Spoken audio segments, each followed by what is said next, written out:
काम समझ में नहीं आ रहा। बाबा क्यों समझ नहीं आ रहा?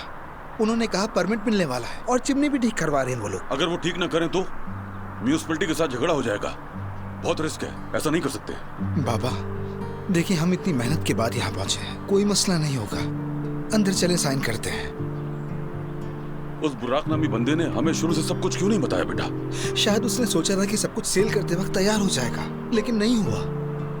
देखिए, एप्लीकेशन डॉक्यूमेंट्स तैयार हैं, सब कुछ कानून के मुताबिक है। तुम्हें यकीन है इसका? ये पिछले मामले जैसा ना हो जाए। ठीक है बाबा, अगर आपको मुझ पर ट्रस्ट नहीं तो फिर हम ये काम खत्म करते हैं। बेटा तुम्हें भी शक हो रहा है ना? जाहिर है। बाबा मेरी मर्जी होती तो मैं पहले ही साइन कर देता, लेकिन मैं ब्लैक लिस्ट हूँ। पिछले प्रोजेक्ट की तरह अगर ये भी नाकाम हुआ तो बाहर निकलना मुश्किल हो जाएगा। इसलिए ठीक है, आप ना लें और ना ही उस कॉन्ट्रैक्ट पे साइन करें। ओके, सब हो गया, चलता हूँ। एक बात कहूँ, आज आप बहुत खूबसूरत लग रहे हैं। मैं तो दीवानी हो गई। आपको तो खाने पर जाना चाहिए। लंच तो मिस कर दिया हमने, अब शाम में देखेंगे। वैसे भी यास्मीन हमारे साथ होगी तो लगता है अकेले रहना मुश्किल होगा। कजन, अगर तुम कहो तो मैं भी खाने पर चलूं?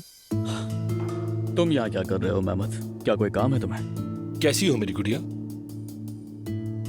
हाँ, देखो तुम्हारे भाई ने तुम्हें भी बदल कर दिया है मुझसे। हैरत हुई देखकर। भाई का उससे कोई ताल्लुक नहीं मेहमत भाई। आपने यास्मीन के साथ बहुत बुरा किया है। ऐसी बातें मत करो जिसका तुम्हें बाद में पछतावा हो सोया। मैं भी एक सिंगल आदमी हूँ और यास्मीन भी अभी तक सिंगल है। हमारे करीब आने में क्या बुराई है बताओ? तुम्हें समझ नहीं आ रही है क्या? यहाँ क्या कर रहे हो? क्यों आए हो यहाँ? ये घर मेरे चच्चा का है। मैं यहाँ अपनी दादी से मिलने आया हूँ, तो क्या उनसे मिलने के लिए तुमसे पूछना पड़ेगा? ये जानने के बाद कि यास्मीन के साथ तुमने क्या किया, तुम्हें लगता है कि दादी तुमसे मिलना चाहेंगे? इस बात के लिए तुम इतना परेशान क्यों हो कजन? अगर मैं और यास्मीन एक दूसरे के करीब आ रहे हैं तो ये बताओ कि इस बात से तुम क्यों इतना डर रहे हो? मैं तुमसे डर नहीं रहा, बस तुमसे नफरत करता हूँ। एक बुरे इंसान हो तुम, जिस चीज को हाथ लगाते हो नुकसान पहुंचाते हो। तौबा तौबा, जब मैंने ऐसा कुछ हुआ तब तो तुम ये नहीं कहते थे। भाई बस करें, क्या कर रहे हैं? हम घर पर हैं, छोड़िए नहीं। देखो जोया, बस तुम्हारी खातिर मैं इसे जवाब नहीं दे रहा हूं। मुझे दादी जान से मिलना है अभी। घटिया इंसान अभी भी कह रहा है दादी से मिलने जा रहा छोड़े भाई, आप छोड़ दें। उमर बेटा, तुम कब आए? थोड़ी देर पहले आया था, सामान लेना था कुछ, बस निकल रहा हूँ मैं। अरे बेटा, कम से कम रात के खाने तक तो रुक जाते। नहीं अम्मी, हरगिज नहीं, खास तौर पर जब तक ये आदमी यहाँ पर है, बिल्कुल भी नहीं। कौन सा आदमी? मेहमत भाई, दादी जान से मिलने आए हैं वो। क्या? हाँ, वफादार लड़का है ना, वो हर जाविये से हम पर हमला करने की कोशिश कर रहा है। अब देखें, दादी से मिलने के लिए आ गया। खैर छोड़े अम्मी ये बातें, चलता हूँ मैं। फिर मिलेंगे भाई। जाओ बाहर तक छोड़ाओ।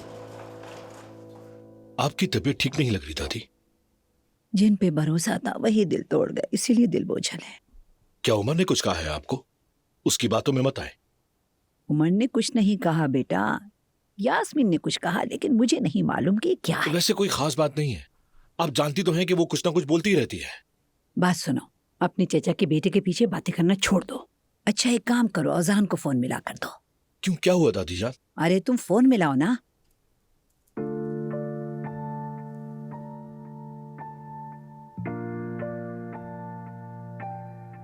कॉल नहीं उठा रहा। दोबारा मिलाओ।